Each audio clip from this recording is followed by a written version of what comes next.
ನಮಸ್ಕಾರ, ರಿಪಬ್ಲಿಕ್ ಕನ್ನಡ ನ್ಯೂಸ್ಗೆ ಸ್ವಾಗತ. ನಾನು ಶ್ರೀಪಾದ್ ಪಾಟೀಲ್. ಪ್ರಜ್ವಲ್ ರೇವಣ್ಣ ಎಸ್ಐಟಿ ಕಸ್ಟಡಿ ಅಂತ್ಯಗೊಂಡು ನಿನ್ನೆ ಪರಪ್ಪನ ಅಗ್ರಹಾರಕ್ಕೆ ಶಿಫ್ಟ್ ಆಗಿದ್ದಾರೆ.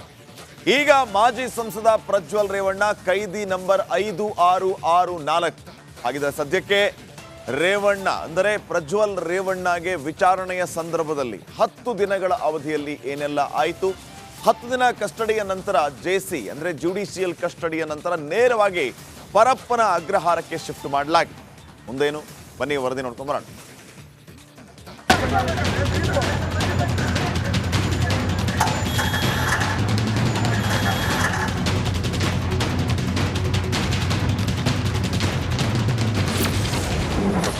ಎಸ್ಐಟಿ ಕಸ್ಟಡಿ ಬೆನ್ನಲ್ಲೇ ನ್ಯಾಯಾಂಗ ಬಂಧನ. 14 ದಿನ ಪರಪ್ಪನ ಅಗ್ರಹಾರಕ್ಕೆ ಪ್ರಜ್ವಲ್ ರೇವಣ್ಣ. ಅತ್ಯಾಚಾರ ಆರೋಪದ ಅಡಿ ಅರೆಸ್ಟ್ ಆಗಿರುವ ಪ್ರಜ್ವಲ್ಗೆ 10 ದಿನ ಎಸ್ಐಟಿ ಡ್ರಿಲ್ ನಡೆಸಿತು. ಕಸ್ಟಡಿ ಅವಧಿ ಅಂತ್ಯವಾದ ಬೆನ್ನಲ್ಲೇ 42ನೇ ಎಸಿಎಂಎಂ ಕೋರ್ಟ್ಗೆ ಅವರನ್ನು ಹಾಜರುಪಡಿಸಲಾಯಿತು. ಈ ವೇಳೆ ವಿಚಾರಣೆ ನಡೆಸಿದ ಕೋರ್ಟ್ ಆರೋಪಿಯನ್ನ 14 ದಿನ ನ್ಯಾಯಾಂಗ ಬಂಧನಕ್ಕೆ ಒಪ್ಪಿಸಿತು.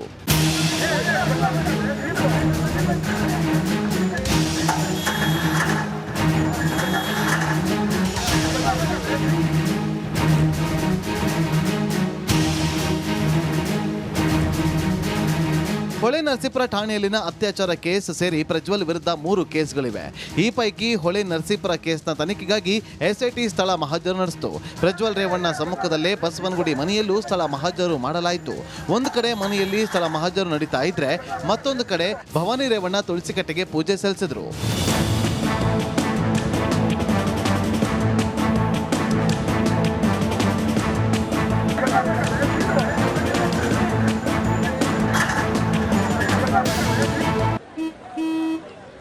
ನಡಿ, ಈಗ ಶುರು ಮಾಡೋಣ. ಕೇಸರಿಯಿಂದ ಮನೋಲ್ಲಾಸ ಮನಸ್ಸು ಮತ್ತೇರಿ ಕುಣಿದಾಡಿದೆ ನೋಡು, ಮನಸ್ಸು ಮತ್ತೇರಿ ಕುಣಿದಾಡಿದೆ ನೋಡು. ಕ್ಷಣ ಕ್ಷಣವೂ ಆಚರಿಸಿ ಕೇಸರಿ ಹಬ್ಬ. ವಿಮಲ್ ಬಾಯಲ್ಲಿ ಹೇಳಿ ಕೇಸರಿ. ಇನ್ನು ಸ್ಥಳ ಮಹಜರು ಪ್ರಕ್ರಿಯೆ ಮುಗಿಯುತ್ತಿದ್ದಂತೆ ಪ್ರಜ್ವಲ್ನನ್ನ ಕೋರ್ಟ್ಗೆ ಹಾಜರುಪಡಿಸಲಾಯಿತು. ಕೋರ್ಟ್ ನ್ಯಾಯಾಂಗ ಬಂಧನಕ್ಕೆ ಒಪ್ಪಿಸ್ತಾ ಇದ್ದಂತೆ ಆರೋಪಿಯನ್ನ ಪರಪ್ಪನ ಅಗ್ರಹಾರಕ್ಕೆ ಶಿಫ್ಟ್ ಮಾಡಲಾಯಿತು. ಈ ಮಧ್ಯೆ ಪ್ರಜ್ವಲ್ನನ್ನ ಮತ್ತೆ ಮಹಿಳಾ ಅಧಿಕಾರಿಗಳೇ ಜೈಲ್ಗೆ ಶಿಫ್ಟ್ ಮಾಡಿದ್ದಾರೆ.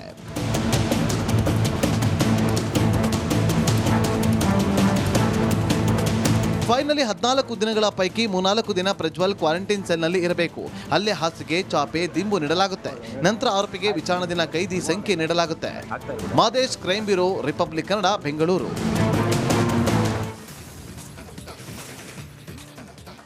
ನ್ಯಾಯಾಂಗ ಬಂಧನಕ್ಕೆ ಒಪ್ಪಿಸಲಾದ ಪ್ರಜ್ವಲ್ ರೇವಣ್ಣನನ್ನ ಈಗ ಪರಪ್ಪನ ಅಗ್ರಹಾರದ ಕ್ವಾರಂಟೈನ್ ಸೆಲ್ನಲ್ಲಿ ಇರಿಸಲಾಗಿದೆ. ಕೈದಿ ನಂಬರ್ 5664 ಪ್ರಜ್ವಲ್ ರೇವಣ್ಣ ಇವತ್ತಿನ ದಿನಚರಿ.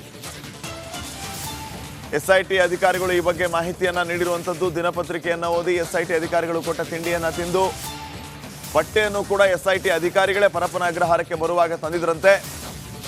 ಈಗ ಸದ್ಯಕ್ಕೆ ಈ ರೀತಿಯ ಮಾಹಿತಿ ಲಭ್ಯ ಆಗ್ತಾ ಇದೆ. ಸದ್ಯಕ್ಕೆ 24ನೇ ತಾರೀಕಿನವರೆಗೂ ಪ್ರಜ್ವಲ್ ರೇವಣ್ಣ ಎಸ್ಐಟಿ ಕಸ್ಟಡಿಯಲ್ಲಿ, ಜುಡಿಷಿಯಲ್ ಕಸ್ಟಡಿಯಲ್ಲಿ.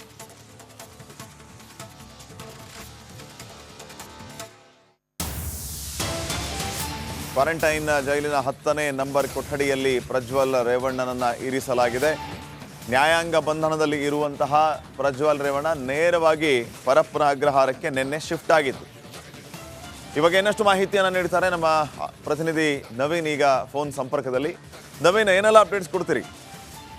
ಶ್ರೀಪಾದ್ ಪಾಟೀಲ್, ಏನು 14 ದಿನ ನ್ಯಾಯಾಂಗ ಬಂಧನಕ್ಕೆ ಒಳಗಾಗಿರುವ ಪ್ರಜ್ವಲ್ ರೇವಣ್ಣ ಪೆಂಡ್ರೈವ್ ಪ್ರಕರಣದಲ್ಲಿ ಹಾಸನದ ಮಾಜಿ ಸಂಸದನಿಗೆ ಈಗ ಪರಪ್ಪನ ಅಗ್ರಹಾರ ಜೈಲಿನಲ್ಲಿ ಊಟ ಮಾಡುವಂತ ಒಂದು ಪರಿಸ್ಥಿತಿ ನಿರ್ಮಾಣ ಆಗಿರುವಂತದ್ದು. ನಿನ್ನೆ ಸಂಜೆ ಏನು ಎಸ್ಐಟಿ ಅಧಿಕಾರಿಗಳು ಪರಪ್ಪನ ಅಗ್ರಹಾರ ಜೈಲಿಗೆ ಕರ್ಕೊಂಡು ಬಂದ್ಬಿಟ್ಟಿದ್ರು. 4:30 ಸುಮಾರಿಗೆ ಜೈಲಿಗೆ ಕರ್ಕೊಂಡು ಬಂದ ಸಂದರ್ಭದಲ್ಲೇ ಏನು ಪ್ರತ್ಯೇಕವಾಗಿ ಬಟ್ಟೆಯನ್ನು ಕೂಡ ಅವ್ರ ಮನೆಯವರು ತಂದುಕೊಳ್ಳುವಂತ ಒಂದು ಕೆಲಸ ಮಾಡಿರಲಿಲ್ಲ. ಎಸ್ಐಟಿ ಅಧಿಕಾರಿಗಳ ಜೊತೆಗೆ ಏನು ಜೈಲಿಗೆ ಬರುವಂತ ಸಂದರ್ಭದಲ್ಲಿ ಬಟ್ಟೆಗಳನ್ನ ತಂದುಕೊಡ್ಲಾಗಿತ್ತು. ನಿನ್ನೆ ರಾತ್ರಿ ಜೈಲಿನ ಅಧಿಕಾರಿಗಳು ಪರಪ್ಪನ ಅಗ್ರಹಾರ ಕೈದಿ ನಂಬರ್ 5664 ಅಂದ್ರೆ 5664ನೇ ವಿಚಾರಣಾ ದಿನ ಕೈದಿ ನಂಬರ್ ಅನ್ನ ಕೂಡ ನಿನ್ನೆ ರಾತ್ರಿಯೇ ನೀಡಿದ್ರು. ಇವತ್ತು ಬೆಳಿಗ್ಗೆ ಜೈಲಿನ ಅಧಿಕಾರಿಗಳು ಏನು ಆ ಒಂದು ಕೊಠಡಿಯಲ್ಲಿ ಏನ್ ಇದ್ರು 10ನೇ ನಂಬರ್ ಕೊಠಡಿಯನ್ನ ಈಗ ಆತನಿಗೆ ನೀಡಲಾಗಿದೆ. ಇದೇ ಒಂದು ಕೊಠಡಿಯಲ್ಲಿ ಈ ಹಿಂದೆ ಪ್ರಕರಣವೊಂದರಲ್ಲಿ ಜೈಲು ಪಾಲಾಗಿದ್ದ ಎಡಿಜಿಪಿ ಅವರಿಗೆ ಇದ್ದಂತಹ ಕೊಠಡಿಯನ್ನೇ ಪ್ರಜ್ವಲ್ ರೇವಣ್ಣಗೂ ಕೂಡ ನೀಡಲಾಗಿದೆ. ಜೊತೆಗೆ ಈಗಾಗಲೇ ಕ್ವಾರಂಟೈನ್ ಜೈಲಿನ 10ನೇ ಕೊಠಡಿಯಲ್ಲಿ ಇರುವ ಏನು ಪ್ರಜ್ವಲ್ ರೇವಣ್ಣ ಇರುವ ಕೊಠಡಿಯಲ್ಲಿ ಯಾವುದೇ ಟಿವಿ ವ್ಯವಸ್ಥೆ ಇಲ್ಲ. ಆದ್ರೆ ದಿನಪತ್ರಿಕೆ ಏನು ಜೈಲಿಗೆ ಪ್ರತಿದಿನ ಬರುತ್ತೆ ಅದರ ಮೇಲೆ ಬೆಳಗ್ಗೆ ಏನು ತನ್ನ ಬಗ್ಗೆ ಇರುವಂತಹ ಒಂದಷ್ಟು ವಿಚಾರಗಳನ್ನ ಸೇರಿ ಪತ್ರಿಕೆಗಳ ಮೇಲೆ ಪ್ರಜ್ವಲ್ ರೇವಣ್ಣ ಕಣ್ಣಾಡಿಸಿದ್ದಾರೆ ಅನ್ನೋ ಮಾಹಿತಿ ಕೂಡ ಇರುವಂತದ್ದು. ಜೊತೆಗೆ ಈಗ ಪ್ರತ್ಯೇಕ ಸೆಲ್ ಏನಿದೆ, ಈ ಒಂದು ಸೆಲ್ ಅಲ್ಲಿ ಪ್ರಜ್ವಲ್ ರೇವಣ್ಣಗೆ ಪ್ರತಿದಿನವೂ ಕೂಡ ಜೈಲಿನ ಅಧಿಕಾರಿಗಳು ಏನು ಮೆನುವಿನಂತೆ ಏನ್ ಪ್ರತಿದಿನ ಬೆಳಗ್ಗೆ ಮತ್ತು ಬೆಳಗ್ಗೆ ನೀಡುವಂತ ತಿಂಡಿ ಇರುವಂತದ್ದು, ಜೊತೆಗೆ ಮಧ್ಯಾಹ್ನದ ಊಟ ಜೈಲಿನ ಮೆನುವಿನಂತೆ ಎಲ್ಲಾ ಸಿಬ್ಬಂದಿಗಳಿಗೆ ಅಂದ್ರೆ ಕೈದಿಗಳಿಗೆ ಏನ್ ಕೊಡ್ತಾರೆ ಅದೇ ಊಟವನ್ನ ಈಗ ಪ್ರಜ್ವಲ್ ರೇವಣ್ಣನವರಿಗೂ ಕೂಡ ನೀಡಲಾಗುತ್ತೆ. ಈ ಒಂದು ಪ್ರಕರಣದಲ್ಲಿ ಪರಪ್ಪನ ಅಗ್ರಹಾರ ಜೈಲಿನ ಕ್ವಾರಂಟೈನ್ ಸೆಲ್ ನಲ್ಲಿರುವ ಪ್ರಜ್ವಲ್ ರೇವಣ್ಣಗೆ ಜೈಲಿಗೆ ಯಾವುದೇ ಒಂದು ಕೈದಿಗಳನ್ನ ಕರ್ಕೊಂಡು ಬಂದ್ರು ಸಹ, ಅಂದ್ರೆ ವಿಚಾರಣಾಧೀನ ಕೈದಿ ಆಗಿದ್ರು ಸಹ, ಸದಾ ಬಂದಿ ಕೈದಿ ಯಾರೇ ಆಗಿರ್ಬೋದು ಅವ್ರಿಗೆ ಪ್ರತ್ಯೇಕವಾಗಿ ಆರೋಗ್ಯ ತಪಾಸಣೆಯನ್ನ ಮಾಡಲಾಗುತ್ತೆ. ಇವತ್ತು ಏನು ನಿನ್ನೆ ಸಂಜೆ ಬಂದಿರುವ ಹಿನ್ನೆಲೆಯಲ್ಲಿ ಇವತ್ತು ಬೆಳಿಗ್ಗೆ ಜೈಲಿನ ಆರೋಗ್ಯ ತಪಾಸಣೆ ಇಲಾಖೆ ಘಟಕದಿಂದ ಇವತ್ತು ಆರೋಗ್ಯ ತಪಾಸಣೆಯನ್ನು ಕೂಡ ಮಾಡ್ತಾರೆ ಅನ್ನೋ ಮಾಹಿತಿ ಇರುವಂತದ್ದು. ಶ್ರೀಪಾದ್ ಪಾಟೀಲ್. ಥ್ಯಾಂಕ್ ಯು ನವೀನ್ ಮಾಹಿತಿಗಾಗಿ.